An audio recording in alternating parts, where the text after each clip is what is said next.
Hello, good morning. Good afternoon. Good evening kung saan man makarating ang aking vlog. Kwentuhan lang tayo guys habang naghihintay ako ng oras. Meron akong appointment maya konti. So habang naghihintay ako ng ka-meet up ko, kwentuhan muna tayo. Alam nyo guys kung bakit nagustuhan ko si PRRD, saka kung bakit mahal ang taong bayan si Pangulong Duterte. Ganito kasi yan guys, iniwanan niya yung Pilipinas ng high standard sa larangan ng leadership. Kaya ini-expect ng Pilipino, ng mga Pilipino, after Duterte presidency, ay yung papalit sa kanya is magaling at mataas din yung standard. Yun yung expectation ng mga Pilipino nung umalis si PRRD sa Malacanang. Kaya nga ang ini-expect ng mga tao is continuity, di ba?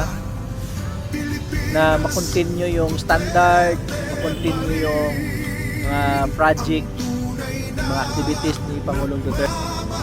Kaya dapat yung papalit kay PRRD mas magaling pa sa kanya. Bigla naging Pangulo si BBM na walang ka-standard sa buhay. Malayo sa expectation natin. Actually, kung hindi lang to Marcos si BBM, hindi naman yan mananalo. Hindi yan magiging Pangulo ng Pilipinas. Dahil lang sa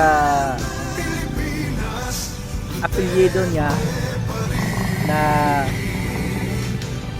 kumbaga tinanim nung tatay niya nung unang panahon.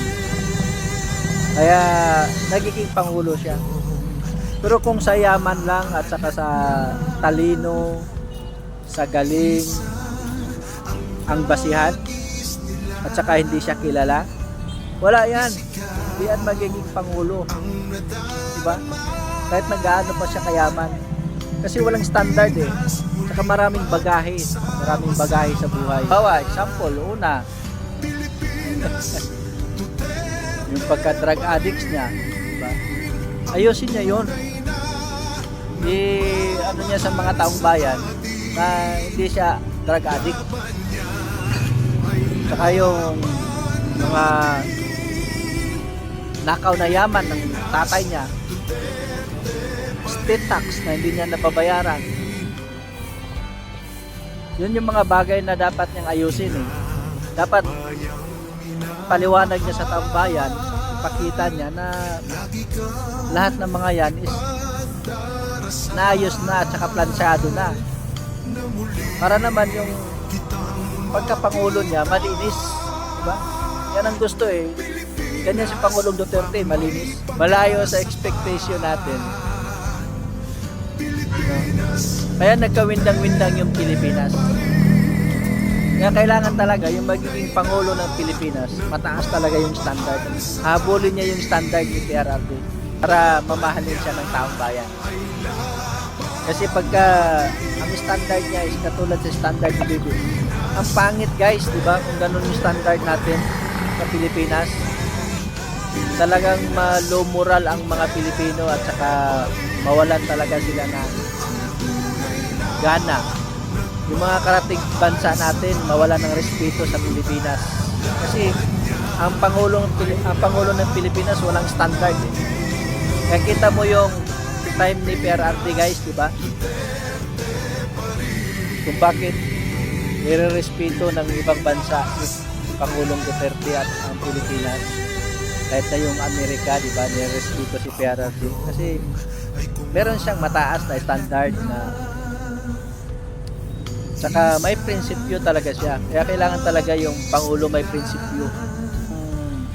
Sa panahon ng mga nagdaang Pangulo ng Pilipinas, after Marcos Sr., Cory Aquino, Ramos, Estrada, Arroyo, Aquino, then Duterte. So, time lang ni Duterte guys ng interest yung mga kababayan, yung mga Pilipino, pag-aralan yung batas saka yung mga karapatan ng bawat isang Pilipino.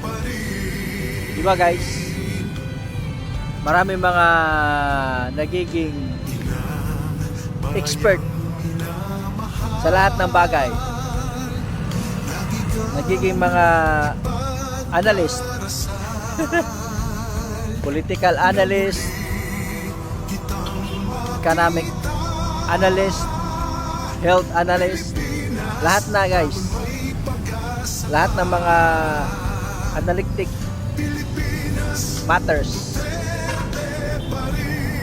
nagagawa ng mga Pilipino ngayon dahil sa kagalingan ni Pangulong Duterte at sa influence niya ma-involve sa larangan ng politika. At kung sino yung political personality na magaling at hindi magaling. Si Pangulong Duterte guys, talagang magaling. At gusto niyang matututo ang mga taong bayan sa kanilang karapatan sa batas ng Pilipinas, magiging law-abiding citizen para gumanda ang Pilipinas, diba? Kaya salamat kay PRD, no? At na-open yung utak ng taong bayan. Diba? Pilipinas, Duterte pa rin ang tunay na nagmamahal sa atin. Laban niya ay laban natin. Pilipinas, Duterte pa rin. Thank you guys for watching. See you next time. Please follow and subscribe. Bye-bye.